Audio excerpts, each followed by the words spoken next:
Hey YouTube, I am Bearded Ink, and today I'm going to cover OBS microphone filters for your USB microphone to give you a higher quality, more studio quality, and even sound, and to prevent peaking of your microphone, which will blow out headphones and cause Twitch to cut your audio for a couple of seconds while it resets. Don't forget to like and subscribe to the channel for more tutorials. If you have an idea or want me to cover something more specific or just want to talk about this video, leave your suggestions and comments in the section below and I will answer all of them. And if you do have an idea, I'll see what I can do about making a tutorial specifically for you. So as always, let's get right into it and add those filters to our microphones. The first thing you want to do obviously is you want to have your microphone already set up there, and as you can see it's listening to me and the bar is going up. So we're going to go into the filters and we're going to add 4 filters, and that's it. So but it's kind of important that you do them in order, so if you want to follow along, go ahead. We'll get it all taken care of right here. So you just go to your microphone, you right click on it, you go to filters, and it's going to open up the filters pane, which will look something like this.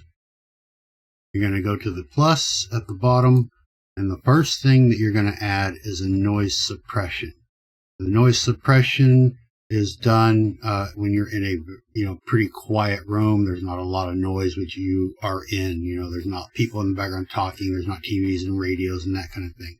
So noise suppression is the one you want instead of a noise gate. So you're going to click on that. Just click OK. You don't really need to name it anything specific, and you're going to leave it at the default, which is the good quality. There are 2 options, but leave it at the good quality. You're going to click the plus again, and we're going to come up and we're going to add a compressor. And the compressor, again, you don't really need to name it anything. It's going to give you a whole bunch of options. You don't have to touch any of them. Leave them all default as they are. And then the next thing we're going to add is a gain. This is going to be a single bar, and we're going to leave that for right now. And then the last thing you're going to add is a limiter. You go to limiter, click on that, leave it named limiter, and this one will have a threshold and a release. Now here's where it's going to take a little bit of finagling on your part. You're going to need to be in there with your headphones on, your microphone set up, listening to you, and you're going to want to move this over so that you can see the bar and see your levels right here. So with all of these on, and all the eyes on, we're going to stay on limiter, and you're going to move this around so that you can see the bar. And what you want to do is we're going to move this if you want to. Default is usually fine, but you'll see it's set by default to -6 dB. And if you look at the bar, the end of the bar is 0 dB, and it goes negative from there. This is just a type of decibel meter, and it's the one that most audio sources use, where 0 dB is peak, and anything over that will get cut off. And Twitch actually cuts off anything that comes in through OBS over 0 dB. So that's why when people peak their microphones, their audio cuts out for a second. And it's because it's done by Twitch. OBS will still send that positive dB, but Twitch will cut it out, and instead of just muting it down, they just cut the audio completely, and then it'll reset in a couple seconds. So that's what we want to prevent, and that's what the limiter does. It limits the highest end output. So at -6 dB, the highest you will ever go with this on is this little bar right here, so you will never peak. Some people like to put it at -5 or -4 if they're a louder streamer. Some people like to bring it down to like -7. I like to leave mine at -6, and if you see I can go really loud, I can go, hey! And that's all it's ever going to get to, is that bar right there. Doesn't matter how loud I get, it'll never peak out, and then my microphone will never cut off on Twitch because of too high of audio.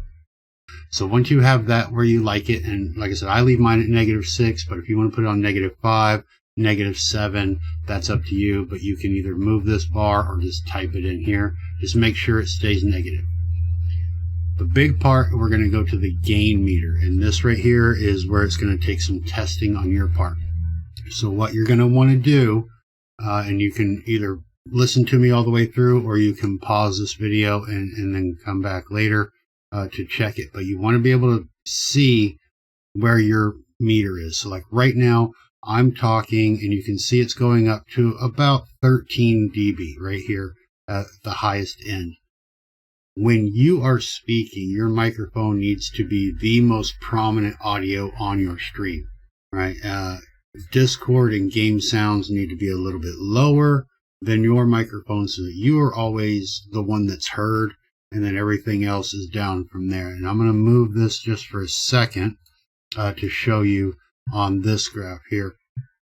Your microphone, when you are speaking normally, should be at the high end of the yellow to the low end of the red, anywhere between like 8 and -10 dB. So right in this area is where your sweet spot is for normal speaking.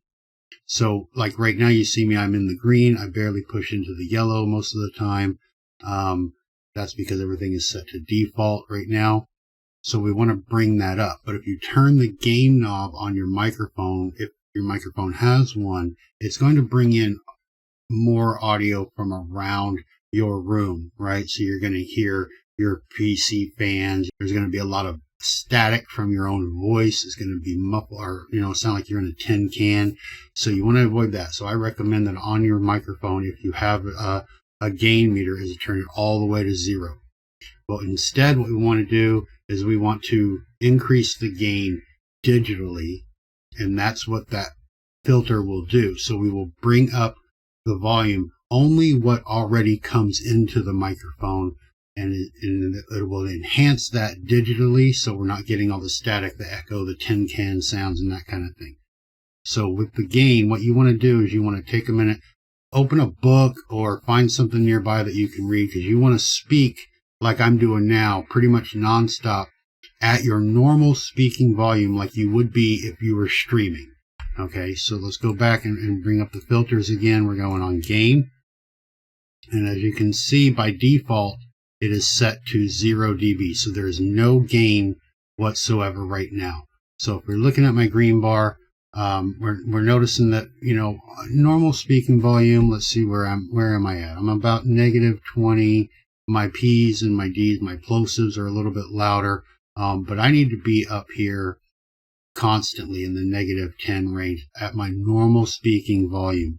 So I'm going to increase the decibel level little by little as I'm speaking until it reaches that level that I want it to be at. So as you can see now, I'm about -15. If I get a little bit louder, I can go up, and I'm peaking my microphone now, but that's okay, right? But we want our normal speaking volume.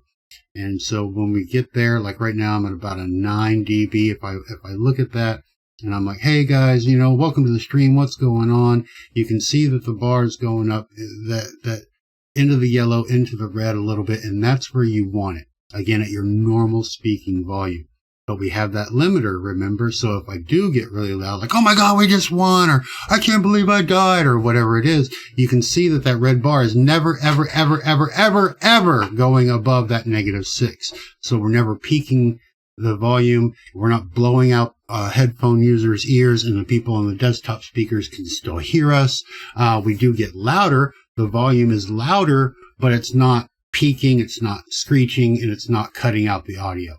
So for my microphone, where it's positioned and where I'm at, about 9 dB on the gain meter is good for me. I've seen some people have to take it up to like 11. I've had a couple of them that I've worked with that have actually had to go up to like 17. So you're just going to have to play with it as you're speaking and keep your eye on that. Don't watch that little black bar. Okay, you see that little black bar that moves up? That's your average over the course of the time it's picking up volume. Don't worry about that. You're looking at where it's lighting up the color. And we want our color when we're, normal. This is me speaking, and we're here. Actually, I might bring mine down to like an 8. I would bring mine down. Here's an 8. Okay, so because I don't want to be all the way up at the -6 until I get really loud, right? So my normal speaking, like I said, maybe even like a 7. Let's try a 7. So now I'm hitting that red every now and then. My higher end vowels and consonants are hitting in the red, but most of me is up in that higher end of the yellow bar, just into the red, and that's where we want it. So for me right now, 7 is actually probably perfect. That's about where I would leave it. but mess around with yours 7, 8, 9, 10, 11, whatever you got to get to digitally increase your volume so that you're speaking like this is right here in this range right here. You want to be your normal, high end of the yellow to low end of the red, and then your limiter will keep you from going over that volume. So when you get really loud, or if you get really close to the microphone or whatever it is, you're not blowing out people's eardrums. With those 4, and once you get the gain set and the limiter level set where you like it, you're done. You click close, and that's all you have to do. And that's it. That's how you set up your microphone with the 4 easiest filters. So I hope that explains it. I hope you understand it. Again, if you have any questions, let me know. This has been going on long enough, so I'm going to cut it down. And I will either get it to you through Discord if I can get the size down, and if not, I will put it on your page on the website, and I will send you that link again. But either way, that should work for you. Just click close, and you're good to go on your microphone filters. Enjoy the new sounds. And if you would like, also, you can do a recording before you have the filters and one after, and you can actually hear the difference through your headphones and how much better and more studio quality type that you do sound.